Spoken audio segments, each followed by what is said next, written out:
আজ আমি আপনাদের সঙ্গে শেয়ার করব ঘরে থাকা কয়েক পিস পাউরুটি দিয়ে একটা মজাদার রেসিপি। এই রেসিপিতে কিন্তু বিশেষ কোনো উপকরণ লাগবে না, একটু পাউরুটি, একটু আলু আর ডিম হলেই কিন্তু হয়ে যাবে।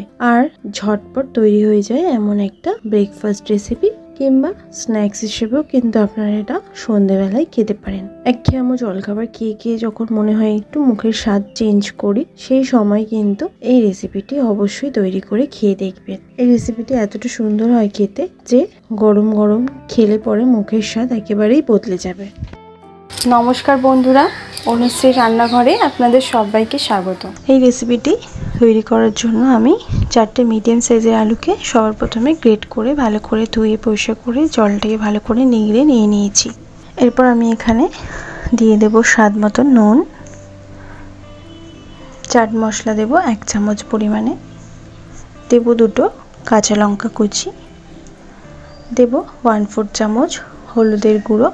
হলুদের গুঁড়োটা দেওয়া কিন্তু পুরোই অপশনাল। দিচ্ছি 1 চামচ পরিমাণে চিলি ফ্লেক্স। ঝালটা কিন্তু এখানে নিজেদের টেস্ট অনুযায়ী দেবেন, কিংবা আপনারা চিলি ফ্লেক্সের বদলে কিন্তু এখানে লঙ্কার গুঁড়ো দিতে পারেন। এরপর এখানে দিয়ে দিলাম একটা ডিম, আর দিচ্ছি 1/4 চামচ গোটা জিরে। এখানে আমি দিচ্ছি 1/2 চামচ পরিমাণে আদা রসুন বাটা, আর সামান্য একটুখানি ধনেপাতা কুচি। আদা রসুনের বদলে কিন্তু আদা রসুনকে কিন্তু আপনারা গ্রেট করেও এখানে ব্যবহার করতে পারেন। ভালো করে সব উপকরণ মিশিয়ে নেবার পর আমি এখানে দিয়ে দিচ্ছি 2 চামচ পরিমাণে চাল গুঁড়ো, আর দেবো এখানে 2 চামচ পরিমাণে প্রথমে বেসন। আমি একে ভালো করে মিক্সড করে নেব, তারপর যদি প্রয়োজন হয় আবার আমি পরে বেসন অ্যাড করব।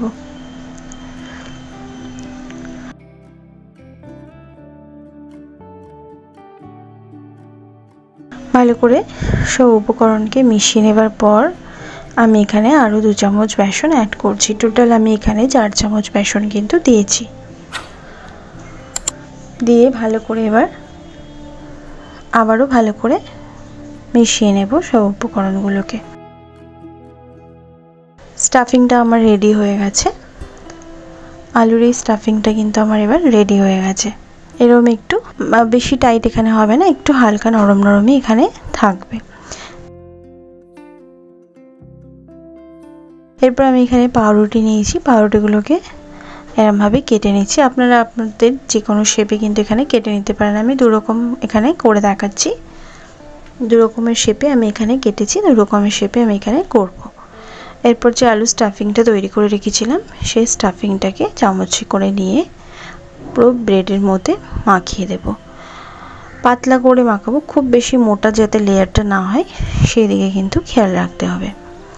লেয়ারটা যে আমি করছি সেটা যাতে খুব মোটা না হয়, একটু পাতলা মতন এখানে লেয়ারটা করে নিতে হবে। একটা পিঠ হয়ে গেলে উল্টে নিয়ে অপর পিঠটাও এরমভাবে আলু স্টাফিংটাকে আমি লাগিয়ে নেব।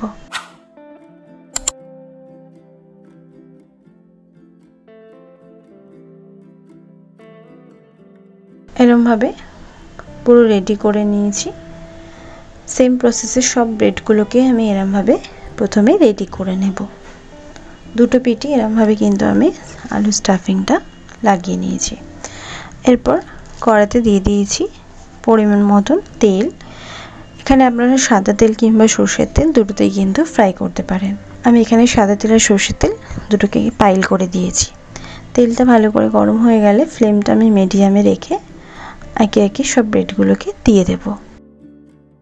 এখানে মিডিয়াম ফ্লেমে আমি ব্রেডগুলোকে ভেজে নেব। ফ্লেম কিন্তু একদমই হাই করব না, তাহলে ভেতরটা ভালোভাবে কুক হবে না, উপরটা লাল হয়ে যাবে আর খেতে একদমই কিন্তু ভালো লাগবে না।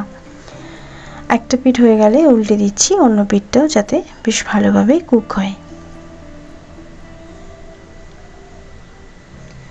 এরকমভাবে একটা একটা করে উল্টে পাল্টে আমি এখানে লালচে করে ভেজে নিয়েছি। দেখুন ব্রেডগুলো কিন্তু বেশ সুন্দর লাল লাল হয়ে ভাজা হয়ে গেছে। এবার আমি তেল থেকে তুলে নিচ্ছি। সেম প্রসেসে আমি সব ব্রেডগুলোকে এরমভাবে ফ্রাই করে নেব। এই রেসিপিটি একবার খেয়ে দেখবেন, ব্রেড পকোড়া খেতে আর ভালো লাগবে না, মনে হবে এই রেসিপিটি তৈরি করে খাই। এই রেসিপিটি খেতে এত সুন্দর লাগে। এটা সন্ধ্যেবেলা স্ন্যাক্স হিসেবেও কিন্তু চায়ের সঙ্গেও আপনারা এটা খেতে পারেন, কিংবা ব্রেকফাস্ট হিসেবেও এটা খেতে পারেন। সব ব্রেডগুলো আমার ভাজা হয়ে গেছে। আমি এবার এটা সার্ভ করে নিয়েছি। ওপরটা যেরকম যতটা ক্রিস্পি হয়েছে ভেতরটা কিন্তু ততটাই সফট। এটা সসের সঙ্গে খেতে কিন্তু বেশি ভালো লাগে। অবশ্যই আপনারা এই রেসিপিটি ট্রাই করবেন, আশা করছি আপনাদেরও ভালো লাগবে। ভালো লাগলে লাইক শেয়ার করতে ভুলবেন না, কমেন্ট বক্সে কমেন্ট করে জানাতে ভুলবেন না রেসিপিটি কেমন লাগলো। ভালো থাকবেন, সুস্থ থাকবেন, ধন্যবাদ।